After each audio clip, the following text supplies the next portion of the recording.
जे कि अलग कौन साधु सन्यासी जो अच्छा अनेक सन्थ मान अच्छा सेठारे सी जहाँ दोष कले क्षमा हो जाऊँगी किंतु आमर महिमा धर्म रे कौन जेल ना कि कौन दंड ना जे जो अखंड ध्वनि प्रज्वलन कर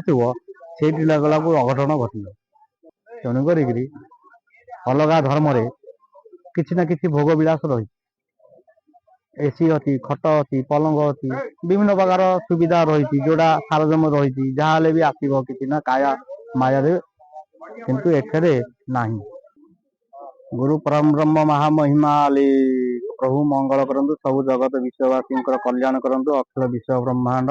रक्षा करंतु प्रभु अनादि अलेख ब्रह्म महामहिमाली। आम नाम हूँ बाबा मानस दास बाबा साधु मानस दास बाबा महिमा धर्म समाज बकलधारी बड़ मठर आम हूँ सन्यासी। एठाकार साधु थे बाबा राजकिशोर दास तांकर 2020 मसीहा जानुआरी मास 2 तारिख में देहांत होता तेणुक साधवार्षिक हिसाब से आमर जो गुरु भाई थे सी आमर वयस्क सीनियर साधु तेणु तांकर अभयवादी अनुसार आउरी ग्राम उपस्थित महिमा आश्रम तांकर सद्गुति प्राप्ति आम ये नामयज्ञ अखंडवती ध्वनि प्रज्वलित करा विश्वर कल्याण विश्वर शांति ग्रामर मंगल जगतर कल्याण आउ एठाकर ग्रामर जेते जी अच्छा साधु महिमा धर्मर आबाल बुद्ध वनिता समस्त विश्वर कल्याण एठारे आउरी ग्राम ठारे अलेक टुंगी मंगल विश्व कामना अखंडवती ध्वनि प्रज्वलन करा यहाँ आमर ना यहाँ हूँ फटो पूजा नुह कि मूर्ति पूजा नुह यहाँ हूँ ब्रह्म उपासक आमर जोटा शून्य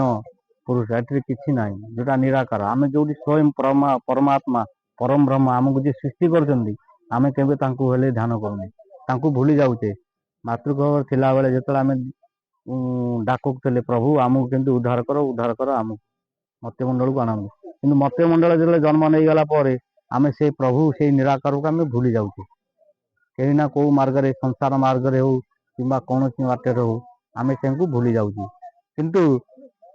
किसी किसी लोक माने साधु सन्यासी मान अच्छा आमर जे आमर जे गुरु आम जहाँ कहूँ महिमा स्वामी अलेख प्रभु जहाँ को मानु गुरु बोली मानु से ये प्रथा को धारापुष प्रथम ढेंकानाल आम ओडिशार ढेंकानाल ठारे गोटे शून्य मंदिर करथिले सेही ठारे भी तांकर विश्वर कल्याण निमंते अखंडवती जो प्रज्वलन करथिले ओडिशा प्रदेश रे प्रथम जे कि अलग कौन साधु सन्यासी जो अच्छा अनेक सन्थ मान अच्छा सेठारे सी जहाँ दोष कले क्षमा हो जाऊँगी किंतु आमर महिमा धर्म रे कौन जेल ना कि कौन दंड ना जे जो अखंड ध्वनि प्रज्वलन कर लगला अघटन घटल तेणुक महिमा धर्म जो साधु सन्यासी अच्छा ठक नुहति चोर नुहति अनेक अच्छा जे रहिले जो बकलधारी पिंधला मैंने पैसा धरबेनी लोभ काम क्रोध ये सबुठ त्याग कले सन्यासी होगले सबू छाड़े घर द्वार संसार छाड़ी जगतर कल्याण निमंते साधु सन्यासी हेले तेणुक अलग धर्म रे किसी ना किसी भोग विलास रही एसी अच्छी खट अच्छी पलंग अच्छी विभिन्न प्रकार सुविधा रही जोड़ा सारजम रही जहाँ भी आसव कि काया माया किंतु एठरे नहीं एथरे लोभ ना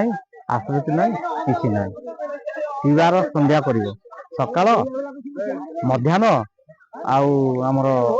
संध्यारे त्रिकाल संध्या जी दर्शन करती सब कालस खंडन दूर हो जाए काल छाड़ी भय दूर को पलि जाए ये अनंत वाद्य जिते दूर को खंजनी वाद्य शुभ से दूर को काल छाड़ी पलाई से सत कवि भीम लिखिले आमर पूरा पाणी कार तो दुख अपरंत देखु देखु कि बास हो मजी बने पछे नक पड़ी था जगत उद्धार हो देशर कल्याण पृथ्वीर कल्याण जगतर कल्याण यही हूँ व्याख्या आमर महिमा धर्मटा जगतर कल्याण कौन कथा धर्म ये नुह कि मूर्ति पूजा नुह साकार नुह ये स्वयं परम ब्रह्म निराकार ना ये शून्य प्रभु किसी ना ये कलिर दुर्भाग आमर जमती तेतिया जुगरे ଦ୍ୱାପର ଯୁଗରେ ବା ସତ୍ୟ ଯୁଗରେ ସାଧୁ ସନ୍ଥ ମୁନି ମାନେ ଅଖଣ୍ଡ ଧ୍ୱନି ପ୍ରଜ୍ୱଳିତ କରି ବର୍ଷା ହେବା ପାଇଁ ବା ଦେଶର ମଙ୍ଗଳ ପାଇଁ ଜଗତର କଲ୍ୟାଣ ପାଇଁ ସବୁ ଯଜ୍ଞ କରୁଥିଲେ। ତେଣୁ କରିକିରି ସେଇ ଯଜ୍ଞ ଅନୁଷ୍ଠାନକୁ ରକ୍ଷା କରିବା ପାଇଁ ଦେହଧାରୀ ଆମର ଯିଏ ଥିଲେ ରାମ ଅବତାର ଥିଲେ, କୃଷ୍ଣ ବଳରାମ ଥିଲେ, ଏଇମାନେ ସମସ୍ତଙ୍କୁ ଦେହଧାରୀ ଯେତେ ଆମର ଅବତାରୀ ଅଛନ୍ତି ସେମାନଙ୍କୁ ସେ ଯଜ୍ଞର ରକ୍ଷା ନିମନ୍ତେ ତାଙ୍କୁ ଦାୟିତ୍ୱ ଦେଇଥିଲେ। ତେଣୁକରି